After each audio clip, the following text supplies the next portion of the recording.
Gua habis sekitar 19 jutaan, dapat closing 1.400-an dengan margin kotor 100.000 per closing. Selamat datang di channel pengangguran tapi premium, channel para pengangguran di Indonesia.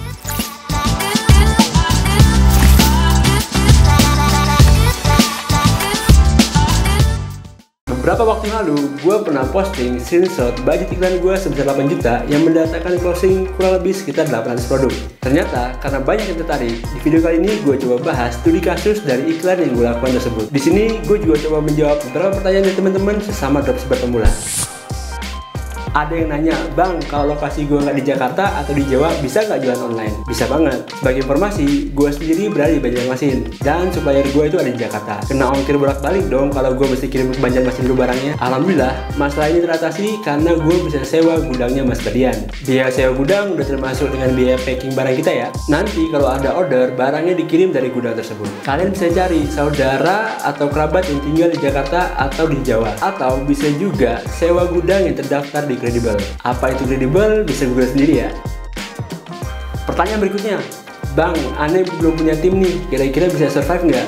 Kalau survive sih bisa, cuman berat banget kalau semua dilakuin sendiri. Untuk produk ini, konten iklan, serta settingan iklan gue set sendiri. Tapi untuk hal administrasi termasuk rekap order atau kirim-kirim barang, gue dibantu oleh 3 orang tim. Mabok kalau semua dikerjain sendiri. Tapi untuk kamu yang baru mulai, bisa kok semuanya sendiri, yang penting tetap semangat. Bang, perlu modal gede nggak? Kalau modal relatif, tapi kamu harus siapin budget untuk iklan dan beli barang tersebut. Minimal banget siapin sekitar 500.000 untuk running iklan selama sehari. Semakin besar modalnya, tentu semakin besar juga potensi keuntungan. Walau nggak menutup mata sih, kemungkinan ruginya juga makin besar. Berikut gua ringkas beberapa poin yang gue lakuin selama iklan produk tersebut, serta scale up dan settingan iklan yang gue lakukan. Pertama, niche produk yang gue iklanin adalah fashion pria. Gue pernah jualan tas, kemeja, dompet, hingga jam tangan. Menurut gue, niche fashion ini abadi sih. Pasarnya masih ada aja. Mau ada corona sekalipun, permintaannya relatif stabil. Untuk landing page, gue menggunakan Perdu. Karena dengan paket langganan termurah 75.000, itu fiturnya udah langka banget. Di Perdu juga udah termasuk dengan fitur form dan manajemen order. Sangat cocok untuk pemula yang seneng taunya beres. Untuk landing page-nya, struktur LP Perdu yang gua gunain biasanya seperti ini. Di bagian atas kita pasang gambar COD. Karena sekarang hampir semua audiens Facebook itu maunya bayar tempat sih. Biar trusted juga, barangnya nggak sampai ya nggak bayar. Selanjutnya cukup judul produk yang disertai dengan satu gambar. Kemudian kita kasih tulisan promosi di bagian bawahnya. Misalnya belanja aman, COD se-Indonesia, dan kata-kata pemanis lainnya. Lanjut kita masukin formulir pemesanan produk yang berisi jenis produk, ukuran, harga, dan sebagainya. Kalau udah, kita masukin bonus dari produk yang kita jual. Bonus ini termasuk penting, karena netizen Indonesia itu paling demen bonus. Cari aja bonus yang nggak terlalu mahal, atau naikin harganya dikit terus kita kasih bonus sebagai pemanis. Di bawahnya, kita masukin deskripsi dari produk, misalnya detail ukuran, bahan, dan spesifikasi produk lainnya.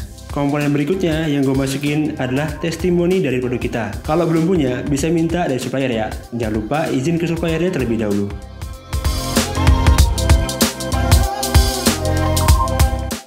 Yang terakhir, kita buat penutup, yaitu ajakan untuk beli produk kita, atau biasa disebut CTA, serta pemanis lainnya, misal bonus atau promo terbatas. Kita buat landing page sesimpel mungkin, karena pengguna Facebook ini senangnya lihat gambar, dikasih penjelasan juga seringnya nggak baca. Tetap aja nanya, berapa harganya, bisa COD nggak, dan pertanyaan simpel lainnya. Tapi nggak apa-apa, yang penting closing kan? Oke, sekarang kita masuk ke bagian struktur dari Facebook Ads-nya.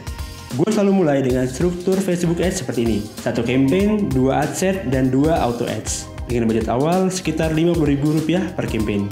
Rule awal, jika satu campaign sudah habis 20.000 tapi nggak ada closing, kita matikan. Karena margin produk gue sendiri sekitar 100.000 per closingnya. Lanjut ke bagian ad set, kita buat 10 campaign dengan 10 interest yang berbeda. Dengan satu campaign berisikan 2 ad set. Untuk conversionnya, kita pilih website. Untuk conversion eventnya, gue pilihnya sih add payment info. Yang artinya, yang di tracking adalah orang-orang yang sudah selesai mengisi form pemesanan di landing page produk kita. Dynamic creative atau auto ads gue pilih on. Nah, untuk di bagian audience, gue exclude wilayah rawan RTS atau yang sering gagal kirim. Kalau gua sih pilihnya yang gua exclude Papua, Maluku, dan daerah Nusa Tenggara. Usia gua set 20++. Jenis kelamin disesuaikan dengan niche produk kita ya. Minimal audience kalau gua 2 juta. Masing-masing adset gunakan nilai konversi yang berbeda. Satu adset gua gunain 1 hari setelah klik, dan yang satunya lagi 1 hari setelah klik atau tayangan.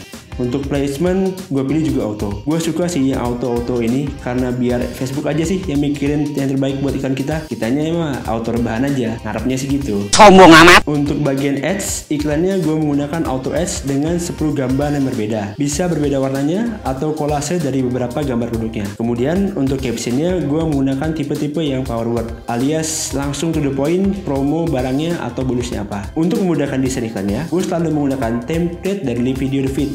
Yang kece dari video sangat memudahkan gua untuk buat iklan di Facebook, entah iklan gambar maupun iklan video.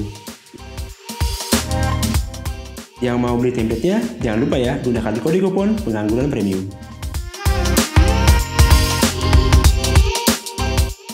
Dengan menggunakan template dari video ini, CTR iklan produk gue selalu di atas 2%, dan terbukti murah banget kan cost per closingnya. Di hari yang sama dengan jalan iklan perdana, gue juga udah set rule buat scale up-nya. Rule yang gue pakai biasanya adalah naikin budget 40% di jam 9 pagi, jam 12 siang, jam 3 sore, dan jam 6 malam. Dengan syarat CPR atau ATC-nya di bawah KPI gue. Kebetulan KPI gue itu 20.000 per closingnya.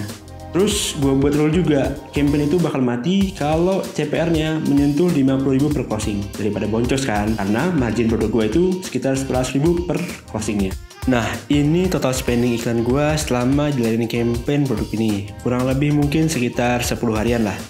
Karena produksi supplier gue terbatas, jadi iklannya nggak bisa jalan setiap hari. Gue habis sekitar 19 jutaan, dapat closing 1.400-an. Dengan margin kotor 100.000 per closing, jalan 10 harian, kalau dikalikan alhamdulillah banget kan hasilnya. Nah, tapi tadi semua masih profit kotor ya, karena hampir semua customer gue memilih COD sebagai metode pembayaran. Lo tau lah COD itu, peluang returnnya kan gede banget. Nanti di video selanjutnya coba gue share berapa sih real transaksi yang terbayar oleh customer tersebut. Tapi kembali ke basic pointnya sih, sebelum kalian iklan ataupun scale up, pastikan produk tersebut sudah di riset terlebih dahulu. Kalian mesti riset, laris nggak kira-kira produknya, suppliernya siap nggak kalau kalian scale up produknya, dan beberapa hal lain yang bisa menghindari kalian dari keboncosan. Beberapa hal tentang riset pernah gue share di video-video gue sebelumnya. Sebagus apapun settingan iklan atau konten iklan yang kita buat, kalau produknya ampas ya nggak laris juga. Jadi kalian harus benar-benar milih produk yang cocok untuk diiklankan di Facebook Ads. Jika ada yang ingin diskusi atau request next video bahas apa, bisa tinggal pesan di kolom komentar. Share video ini jika bermanfaat, serta dukung terus channel ini dengan cara like dan subscribe supaya kamu gak ketinggalan jika ada update baru tentang cara menghasilkan duit dari dunia online. Sampai jumpa di video berikutnya. Salam pengangguran tapi premium.